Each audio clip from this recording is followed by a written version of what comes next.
Hi guys, welcome to Higher Education. Today we will learn some phrase about do. Assalomu alaykum savoldoshlar, yaxshimisizlar?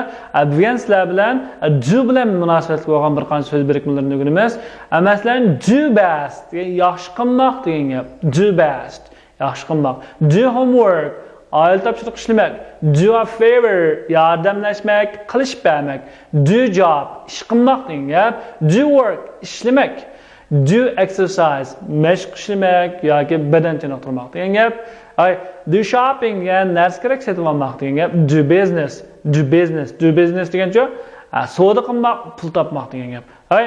Undan so'ng birisini bir misoldan ko'rib boqaylik. Don't worry, I'll do my best.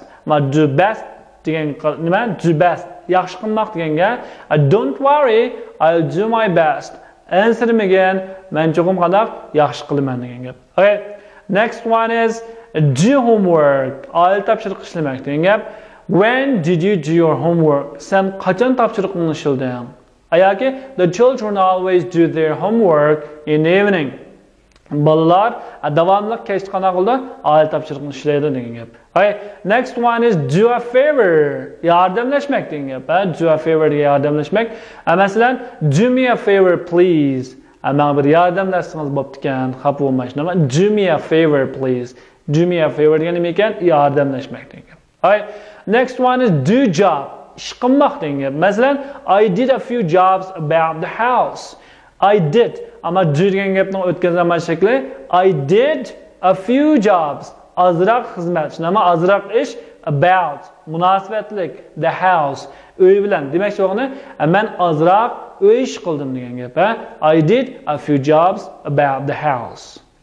Keyingisi masalan do work. Men ishlamak degan gap. Ishlamak. I can't do any more work today because I am very tired. Nima? I can't do. Men qilolmayman, etolmayman any more work. Nima? Texim ko'p xizmatni, texim ko'p ishlayolmayman today, bugun. Because I am very tired. Chunki men qana qildim? Bak erib ketdim. Tired ga erib ketish degan gap, Next one is do exercise. Do exercise ga mashq qilmak yoki nima? Badan tiniqtirmoq degan gap. Masalan, we do exercise every day after class. Biz kunda qala darsdan keyin mashq ishlaymiz. Masalan, we do exercise ga mashq ishlash every day degan har kuni after class. Darsdan keyin degan gap, Masalan, badan tiniqtirishga misol olsak, I always do exercise in the morning. Men doim etganlar qanday qilaman? Chiniqaman degan gap. Etganlari badan chiniqtiraman degan gap. What about you? Do you exercise every day? Sizjo? Siz har kuni etgan badan chiniqtiramsiz? Next one is do shopping. Do shopping. Biz go shopping deymiz. Go shopping ga narsa kerak sotib olib berish degan gap. Ammo do shopping ga narsa kerak sotib olish degan gap. Masalan, I did a lot of shopping for this festival. Men bu qatimliq Eidga qana qildim? Nurg'ulg'an kiyim-kechak sotib oldim degan gap. Yoki nurg'ulg'an narsa sotib oldim degan gap, Masalan, I did. Men do'ni o'tgan zaman shakli nima? Do asli. I did. Qildim, etdim. Shunama I did shopping. Qana qildim? Narsa kerak sotib oldim. I did a lot of shopping. A lot of degan ko'p degan gap. I did a lot of shopping for degan uchun this festival. Festival degan Eid bayram. Yoki demak shunaqa bayram kunlarini o'tganmiz. Festival. Biz ham Eidni festival desak bo'ladi. Festival, Eid.